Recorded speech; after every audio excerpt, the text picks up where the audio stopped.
Teşekkürler.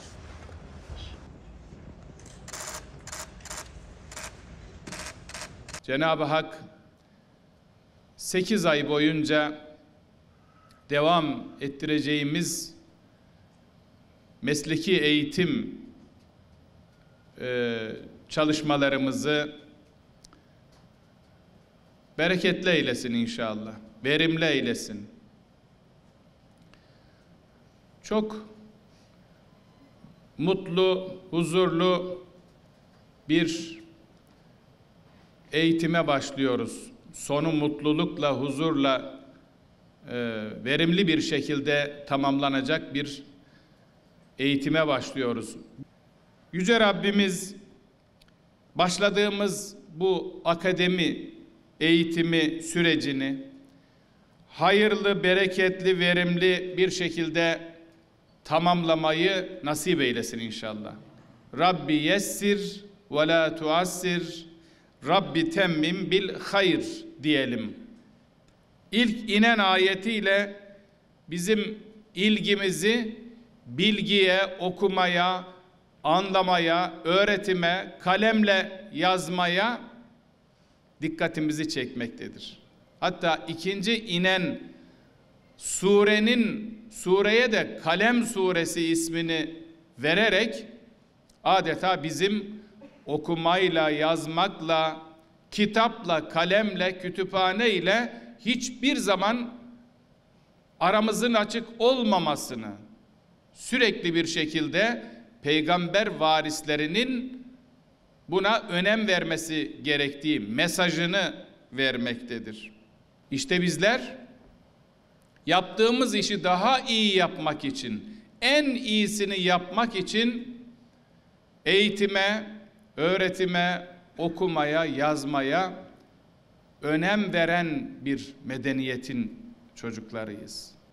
Geçmişe göre çok farklı imkanların ve beraberinde devasa sorunların olduğu bir dönemin içinden geçiyoruz.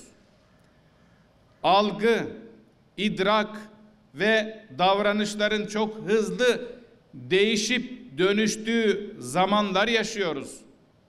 Bilişim teknolojilerindeki gelişmeler, bilgi edinme araçlarından eğitim metodolojisine, bireysel ilişkilerden toplumsal normlara kadar her şeyi derinden etkilemektedir. Yaşanan bu karmaşık süreçten insanın yüz akıyla çıkmasının yolu, işini en iyi bir şekilde yapmasının yolu, doğru bilgiyi doğru kaynaklardan doğru yöntemle elde etmesinden geçmektedir. Önce metodumuzu, usulümüzü çok iyi tespit etmemiz ve çok iyi uygulamamız gerekiyor. İslam ahlakı gereğince bilginin amacı nedir? Bilginin amacı? Niye bilgiyi öğreniyoruz? İnsanoğlunu iyiliğe, ahlaka, adalete ve topluma iyilikleri yaymak, kötülüklerin toplumdan uzaklaştırılmasını sağlamak için bunu yapıyoruz. وَلْتَكُمْ مِنْكُمْ أُمَّةٌ يَدْعُونَ إِلَى الْخَيْرِ وَيَأْمُرُونَ بِالْمَعْرُوفِ وَيَنْهَوْنَ عَنِ الْمُنْكَرِ وَأُولَٰئِكَ هُمُ الْمُفْلِحُونَ. İçinizden hayra çağıran, iyiliği emreden, kötülükten men eden bir topluluk bulunsun. Bizim görev tanımımızı yapıyor adeta Kur'an-ı Kerim. Görev tanımımız. Ömrümüzün sonuna kadar çizgimiz bu olacak. Hep hayra çağıracağız. Hep iyiliği emredeceğiz. Hep kötülükten men edeceğiz inşallah. Kıymetli kardeşlerim, değerli hocalarım, bilindiği üzere toplumun her kesimine din hizmeti sunmak ve onları yüce dinimiz konusunda aydınlatmak ülkemizde Diyanet İşleri Başkanlığı'nın yasal sorumluluğudur. Kanunla bize verilmiş bir görevdir. Anayasamızın ilgili maddeleri Diyanet İşleri Başkanlığı'na toplumun bütün kesimlerine din hizmeti sunma ve rehberlik yapma mükellefiyeti yüklemektedir. Bizler bu mükellefiyetin gereği olarak her türlü siyasi, ideolojik görüşün üstünde hiçbir mezhep, meşrep ayrımı yapmadan bütün toplumumuza hizmet götürmek zorundayız. Görevimiz bu. Değerli hocalarım, bizler yüce dinimiz İslam'a ve aziz milletimize hizmet etmekle görevli bir ekibiz.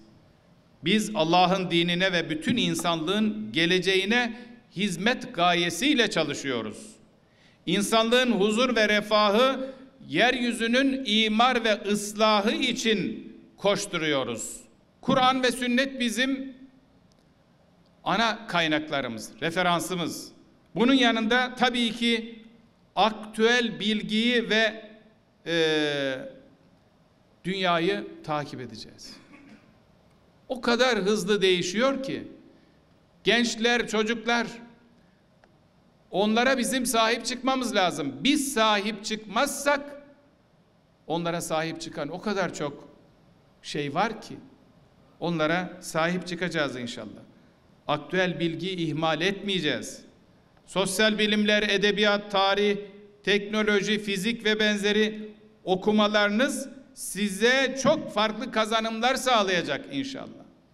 Değerli hocalarım, kıymetli kardeşlerim, sizler doğru bilgiyle milletimizin manevi hayatına rehberlik edeceksiniz inşallah.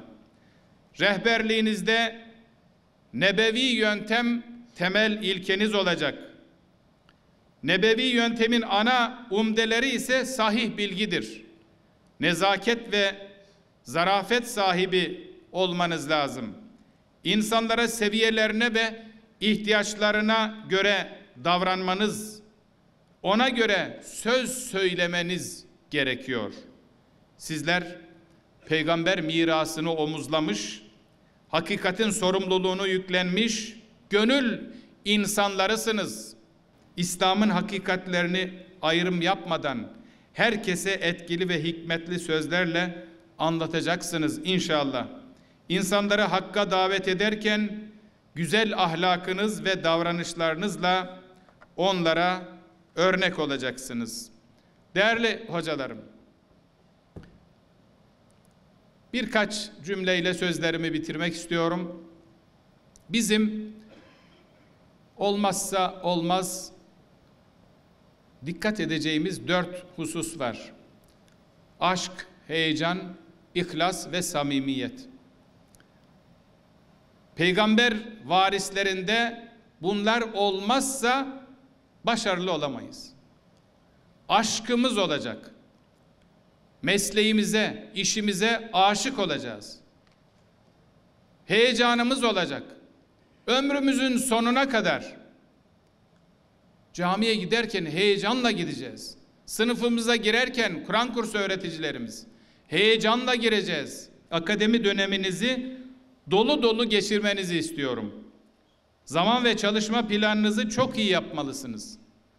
Hem mesleki formasyonunuzu hem de aktüel dünyanızı güçlü hale getirmelisiniz.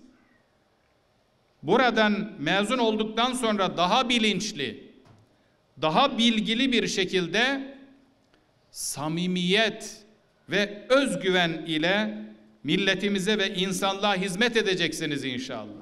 Bu vesileyle Diyanet Akademisi eğitim yılının hayırlara vesile olmasını, deruhte edeceğiniz inşallah vazifenin gereğini hakkıyla yerine getirmeyi müyesser kılmasını, sizin için müyesser kılmasını Cenab-ı Hak'tan niyaz ediyorum.